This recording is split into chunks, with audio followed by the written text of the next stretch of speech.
Spectre of the Gun. I don't love this episode. It's like, gee, I used to occasionally think season 3 is not as bad as people say it is. And then you're watching it with slightly higher expectations. Because when I first saw it, I was thinking, this is a good episode here. I don't know why people think this is like the worst thing ever. But the problem is, you have lowered expectations because everyone talks about how shit our season 3 is. When you're watching it again with your, this isn't as bad as people say it is attitude, you're like, it kind of is actually, really.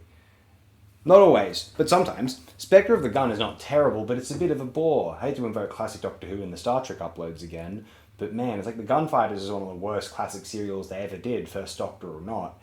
And Spectre of the Gun, I don't like these Western pastiches. It's just, someone commented and they were like, they didn't like the episodes where it just became apparent they had some costumes and sets lying around from different productions, whether they be these sort of Native American outfits, the Roman gear, the Nazi uniforms, the 20s, 30s gangster stuff. I'm not a big fan of Piece of the Action personally. I know some people are, to be fair. And this is the Western one, I guess.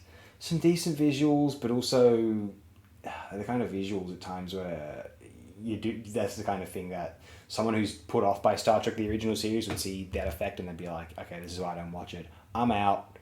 But anyway, Spectre of the Gun was directed by Vincent McEveety, written by Coon. He was credited as Lee Cronin, which is to say I don't think he was particularly fond of this script, didn't want to be credited by his real name. And this is also the case with Spock's brain. So that's a pretty damning indictment, but Spectre of the Gun isn't nearly as bad as Spock's brain. Spectre of the Gun is okay. When you're watching it with company, it can be sort of decent. When you're watching it by yourself, you're just like, what the fuck am I doing with my life sometimes? Here's a caveat though. If you're watching it and there's like other people in the house that you're living with, it doesn't, you kind of feel like you're doing something with your life, let's say, right? That's charitable. But no, Spectre of the Gun, actually has some decent reviews here. AV Club, Zach Handlin, who I'm not fond of AV Club personally, we know that. Gave it a B+. And then in 2012, they said one of the 10 must-see episodes of the original series. That's incorrect. They were like, it's a Western episode. Because these guys, obviously making the list, probably aren't Star Trek fans. They were just like, Star Trek is trendy to be geeky because of Big Bang Theory or whatever. So they're like, and they were just like, it's a Western pastiche. This must be considered one of the best episodes. We'll put that in there. So it's a sci-fi equivalent of punk rock MBA or something. Christian Science Monitor. Well, like I see Christian Science Monitor, like, this isn't like Christian Scientists, right?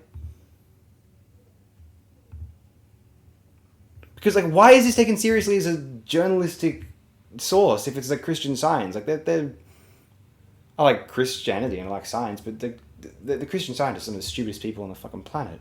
Are they like how they are in that Curb Your Enthusiasm episode? Anyway. Hollywood Reporter, 20th best episode of the original series, according to the Hollywood Reporter. I noted it's Western-style gunfight. I've never seen one of those fucking on TV before. But then, Den of Geek, they're more right about this. 10th best worst Star Trek episode of the original series. Okay, that's a decent qualifier, to be fair.